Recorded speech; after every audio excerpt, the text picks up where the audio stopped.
বন্ধুরা, আজকে আমি নারায়ণগঞ্জের পাঁচগাঁও এলাকাতে এসেছি। পিছনে আপনারা দেখতে পাচ্ছেন বিশাল বড় একটা চক, আমরা গ্রাম অঞ্চলের ভাষায় এটাকে চক বলে থাকি। তো এখানে দেখেন যে চারিদিকে শুধু ধান দিয়ে কিন্তু মুখরিত পরিবেশ। কত সুন্দর ধানগুলো হয়েছে এবং ধানগুলো অলমোস্ট সবগুলো ক্ষেতেই কিন্তু ধানগুলো পেকে গেছে। এবং আপনারা দেখতে পাচ্ছেন এখানে আশেপাশে কিছু ক্ষেতে আছে যেগুলো হচ্ছে ধান কেটে ফেলেছে।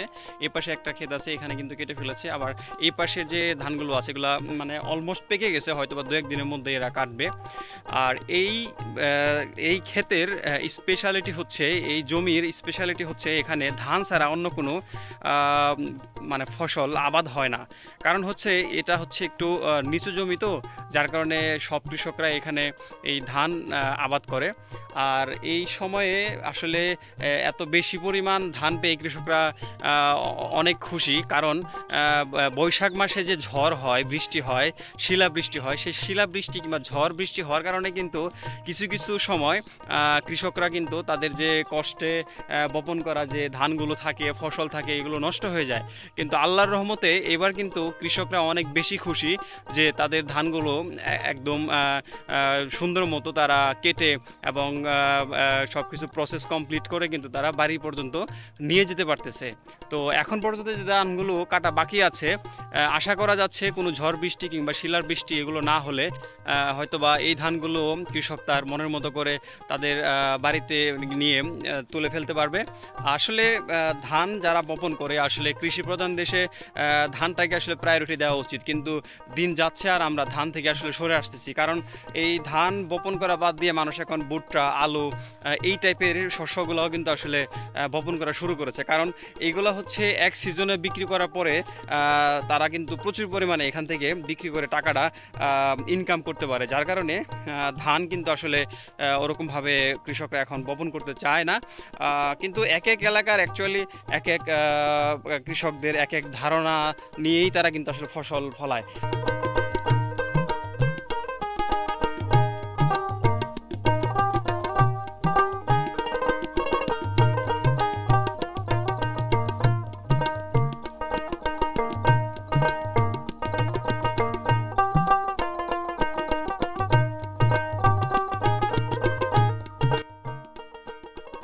প্রত্যেকটি জমির দিকে তাকালে মনে হয় কৃষকের স্বর্ণ ফলে আছে।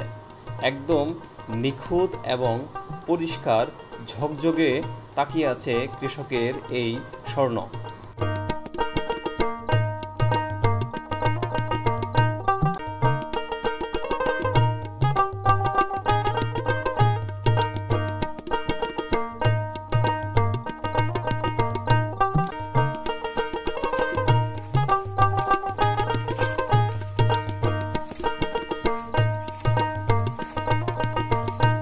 ভালো আছেন?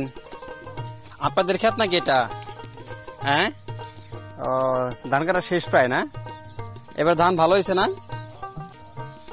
ও, এই 2 জনে সারাদিন লাগছে কাটতে? 2 দিন? তাহলে তো অনেক সময় লাগছে। আপনারা কি ধান কি করবেন? এনে বোঝা করে মাথায় করে বাড়িতে নিয়ে যাবেন, এখানে ভাঙা ই করবেন, বাইরেবেন? ও, হাত দিয়ে না, না মেশিন আছে? আচ্ছা আচ্ছা, সবাই তো মনে তাই করে। মেশিন আছে? মেশিনে তো মনে তেল দিয়ে হিসাব করে নেয়, তাই না? তেলের হিসাব না, না টাকা, ঘন্টা ঘন্টা হিসাব। বুঝছি না, এবার এই চোখে দেখলাম যে ভালোই হয়েছে ধান। হ্যাঁ সেটাই, ধান ভালোই তো হইলেই তো ভালো। হ্যাঁ হ্যাঁ হ্যাঁ, মানে ওই সময়টা পায় না আর কি। তার আগে আল্লাহর রহমতে ধানের পাকা ধরছে সব।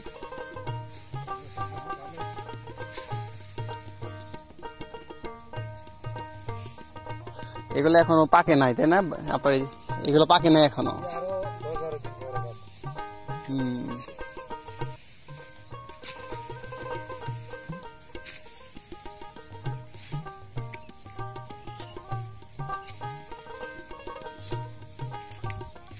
ওনারা কি করে ওই যে ইয়ে করে নিয়ে যায়? না না, ওই যে কাঁধে করে নিতে, ওইগুলো কি ধান নিয়ে যায়? বুঝছে না, ডাঙ্গা আছে নাকি এদিকে আবার? ওই কলা গাছ দেখা যায় ওখানে।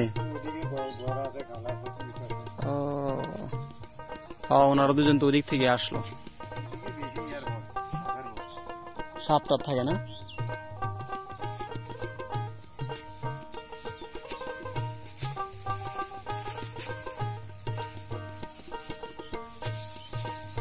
যখন যে বন্যা হয়, বন্যার সময় কি পানি ওঠে না এদিকে? হ্যাঁ হ্যাঁ, এটা ঠিক, আগের মতো বন্যা হয় না, কারণ হচ্ছে ওই যে নদী খনন করছে তো, গভীরতা বাড়ছে।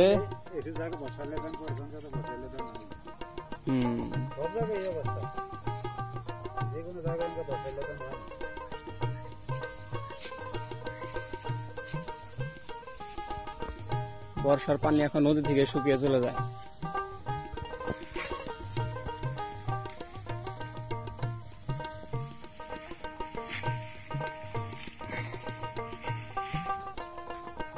ভাই কি ধরে নিয়ে আসলেন? অনেকগুলো পাইছেন? ও, একটু দেখা যাবে ভাই? একটু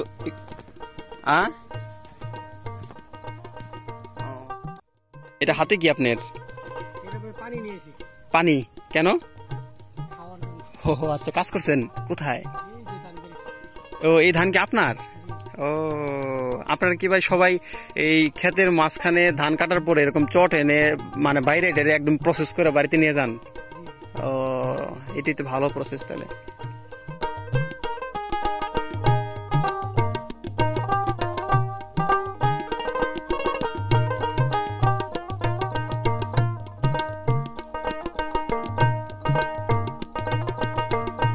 বন্ধুরা, এখন আমি খুব সুন্দর একটি জায়গায় আসছি, কারণ এতক্ষণ যে আমি ছিলাম, হাঁটাহাঁটি করলাম, সেটা হচ্ছে একটা জমি আর একটা জমির আইল যেটা আমরা বলি, এই আইলের মাঝখান দিয়ে আমি হাঁটছি। বাট এখন যে জায়গাটা আছি, এই জায়গাটা একটু উঁচু জায়গা, যার কারণে আমার আশেপাশে যে ধান ক্ষেতগুলো আছে কিংবা যে কৃষকরা কাজ করতেছে, কোথায় কাজ করতেছে, সব কিছু একদম ক্লিয়ারলি ভালো মতো দেখা যাচ্ছে। তো এটা আসলে সত্যি কথা বলতে প্রকৃতির কাছে না আসলে আসলে প্রকৃতির গভীরতা কিন্তু আসলে বোঝা যায় না। তো যতক্ষণ পর্যন্ত আপনি ঘরে বসে থাকবেন এবং নিজেকে নিয়ে বোরিং ফিল করবেন এবং রিফ্রেশমেন্ট চাইবেন, ততক্ষণ পর্যন্ত কিন্তু আপনাকে অবশ্যই প্রকৃতির কাছে না আসা পর্যন্ত কিন্তু আপনি এই জিনিসটা পাবেন না। তো আপনি যদি রিফ্রেশমেন্ট পেতে চান, তাহলে ঘরে বসে না থেকে অবশ্যই প্রকৃতির সান্নিধ্যে চলে আসুন। আমি গ্যারান্টি দিয়ে বলতে পারি, আপনার 100% আমি গ্যারান্টি দিয়ে বলতে পারি আপনার অবশ্যই ভালো লাগবে। প্রকৃতির সান্নিধ্যে চলে যান, অবশ্যই আপনার ভালো লাগবে। তো চলুন, এখন হচ্ছে একটা ভাইয়ের সাথে আমার এখানে একটু আগে কথা হয়েছে এখানে। তো এই পাশে একটা হচ্ছে আছে, পুকুর আছে, যে দেখতে পাচ্ছেন এখানে, এই যে কলা গাছ দেখা যাচ্ছে, এই পুকুরে আমরা যাব এখন। দেখি এখানে গিয়ে কোনো কিছু মানে দেখতে পাই কিনা। বড় বড় আমি যেহেতু একটা চকের মধ্যে আসছি, এখানে ধান ক্ষেত ছাড়া আসলে কিছুই আমি দেখতে পাচ্ছি না, কিন্তু কিছু কিছু উঁচু জায়গা আছে, সেখানে আসলে আলাদা কিছু খোঁজার জন্য ট্রাই করতেছি। তো এখানে আমি যাব পুকুর, আর এর পাশে আরেকটা আছে, ওইটা আরো বিশাল বড় পুকুর। আর ওই যে দূরে আপনারা দেখতে পাচ্ছেন যে গাছগুলো দেখা যাচ্ছে, ওই গাছগুলোর ওখানে হচ্ছে একটা কোম্পানি, অর্থাৎ ইপিজেড নামে একটা কোম্পানি নাকি এখানে আসছে। সো এখানে বিশাল বড় যে চক আছে, হয়তোবা আফটার 5 ইয়ার্স অথবা 10 ইয়ার্স পর কলকারখানা, শিল্প কারখানা এদিকে গড়ে উঠবে। তো আশা করা যাচ্ছে যে এই খেতি যে জমিগুলো আছে, যে ধান ক্ষেতগুলো আছে, এগুলো অবশ্যই ধান খেতই থাকবে, একদম থাকা উচিত। আমাদের বেঁচে থাকতে হলে অবশ্যই ধানের দরকার আছে। তো ওইখানে একটা বিশাল বড় প্রজেক্ট কয়েকদিনের মধ্যে চালু হবে ইপিজেটের, ওখানে নাকি গাড়ি বানানোর জন্য একটা ইপিজেট কোম্পানি খুলতেছে। তো বন্ধুরা চলুন দেখি এই পুকুরের এখানে গিয়ে কি কি আছে একটু অনুসন্ধান করি, যে আসলে কি কি পাওয়া যায় কিংবা কেউ আছে কিনা, কিংবা পুকুরে কি কি আছে। চলুন।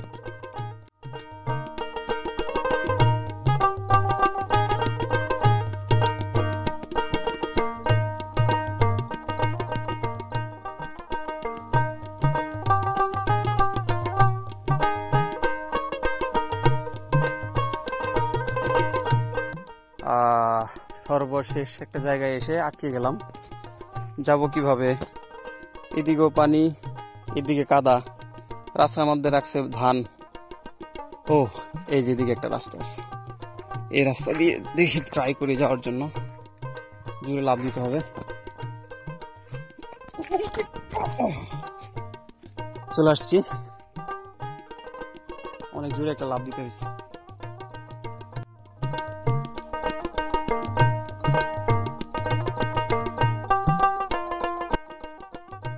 সূর্য প্রায় ডুবি ডুবি অবস্থা, সন্ধ্যা হয়ে গেছে, আমার এখন চলে যেতে হবে।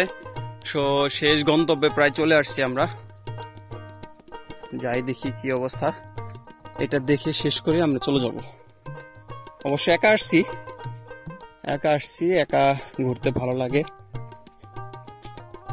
সাথে কেউ থাকলে, আমার মতো একজন থাকলে ভালো লাগে, কিন্তু বিপরীত চিন্তা ভাবনার লোক থাকলে মহা বিপদে পড়ে যাই, মেজাজও খিটখিটে থাকে। যাই হোক, কি অবস্থা, ভালো একটা সময় পার করতেছি, আর এক মুসিবতে পড়ে গেলাম। এখন তো দেখছি যাওয়াই যাবে না, অল্পের জন্য এসে ঘুরে যাব, ভালো লাগতেছে না। এখন এখানে যদি লাভ দেই তাহলে তো একদম কাদার নিচে চলে যাব, যাওয়া যাবে না। চলে আসলাম, যাওয়া যাবে না।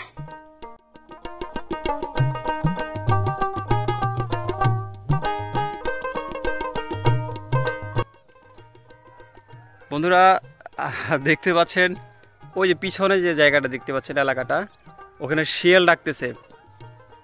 তো হয়তোবা প্রথম আপনাদের কাছে একটু আনইজি লাগবে কিংবা ভালো লাগবে না, বাট বিলিভ মি, ছোটোবেলা থেকে আমরা কিন্তু আসলে গ্রামে বড় হয়েছি, তো যার কারণে এই টাইপের জিনিসগুলো আসলে দেখে শুনেই আমরা কিন্তু বড় হয়েছি।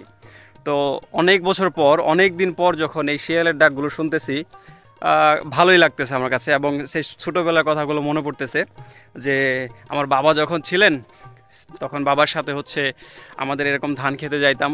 এই সন্ধ্যার আগে দিয়ে এরকম একটা অদ্ভুত মোমেন্ট তৈরি হইতো যে আমাদের কাজ প্রায় শেষের দিকে, তখন আশেপাশে শিয়াল ডাকাডাকি করতো। তো আজকে আসলে সেই কথাগুলো অনেক মনে পড়তেছে।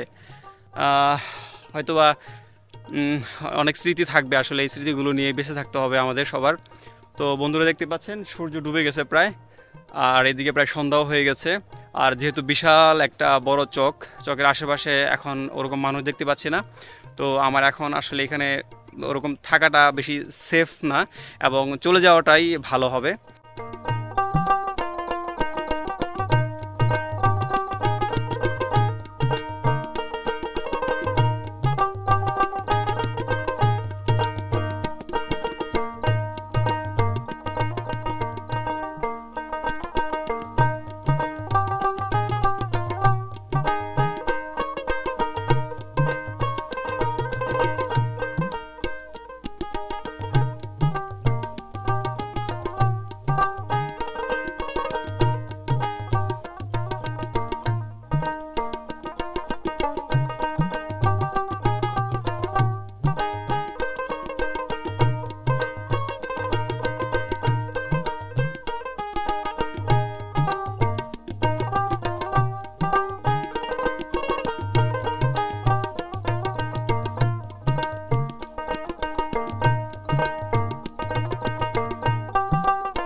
ঘোরাঘুরি শেষ করে বাসার দিকে রওনা হয়ে গেলাম। পথিমধ্যে অনেক কিছুই দেখতে পেলাম।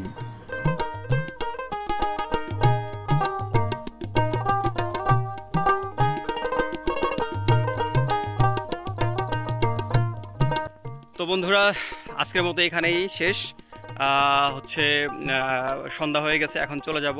তো বন্ধুরা, আপনারা যদি এই ধরনের ভিডিও পছন্দ করে থাকেন কিংবা আপনাদের গ্রামে যদি এই ধরনের দৃশ্য কিংবা মনোরম পরিবেশ থাকে তাহলে অবশ্যই কমেন্ট করে জানাবেন। আর যারা আমার এই ধরনের ভিডিও পছন্দ করেন এবং আমার ভিডিওগুলো দেখেন তারা অবশ্যই আমার চ্যানেলটি সাবস্ক্রাইব করে রাখবেন, এবং যারা ফেসবুক পেজে এখন পর্যন্ত ফলো দিয়ে রাখেননি তারা অবশ্যই ফলো দিয়ে রাখবেন। তো ধন্যবাদ সবাইকে, দেখা হচ্ছে পরের কোনো ভিডিওতে। আল্লাহ হাফেজ।